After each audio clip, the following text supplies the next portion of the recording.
The world fell in love with Camila Cabello as a member of Fifth Harmony, the powerhouse girl group that was put together by Simon Cowell on The X Factor. Cabello was the clear standout, and in late 2016, she cut ties with the band to start her solo career. This is her stunning transformation. As Cabello explained in a lengthy career-charting interview with Rolling Stone in May 2018, her journey to being a pop superstar began with a well-meaning lie.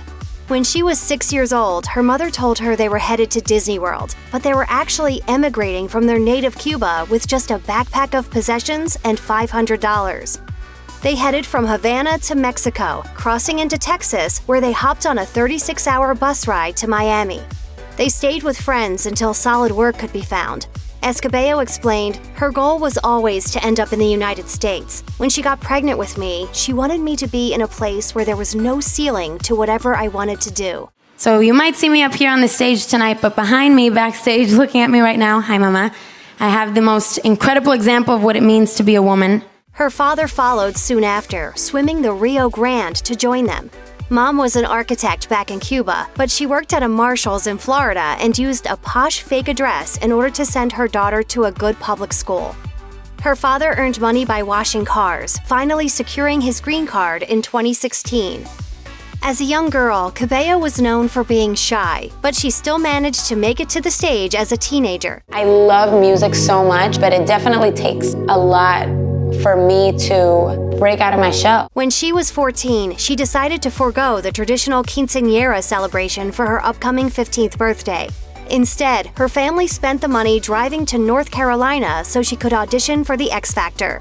It might seem like a crazy decision for a shy teenager to make, but as she explained in a 2018 interview with Marie Claire, there's way less risk performing or exposing yourself to strangers than there is in your own town or school. Likewise, as Cabello was feeling trapped inside the painfully shy persona she inhabited at school in Florida, she took the show as an opportunity to reinvent herself. In interviews, she was super goofy and confident, even though her hands were shaky and she felt like she was dying inside. But despite all that nervous energy, she was determined that she had to just go for it. The hugely talented Cabello was initially rejected by The X Factor, but Simon Cowell subsequently put Cabello in a group with 4 other talented rejects. Thus, Fifth Harmony was born. The band enjoyed massive success, but Cabello soon found herself itching to break out on her own. The burgeoning songwriter felt trapped by the lack of individuality she was allowed to show as part of the group. She also felt pressure to look a certain way, particularly when it came to wearing revealing outfits alongside the other girls.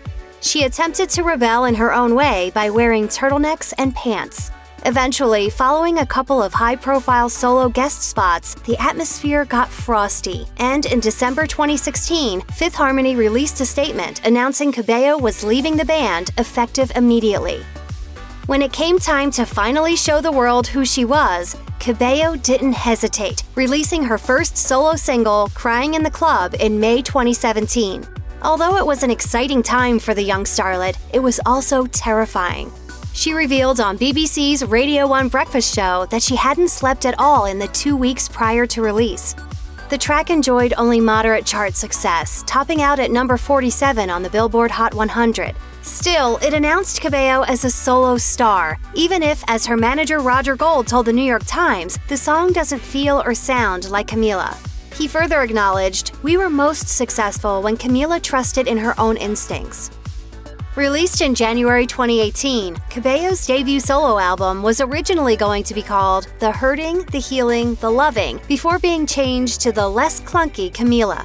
In a 2017 interview with Miss Vogue, the singer described the album as me in sound form. She further explained that it was the purest representation of her as an artist based on a multitude of different influences, which included Caribbean, hip-hop, and singer-songwriter sounds.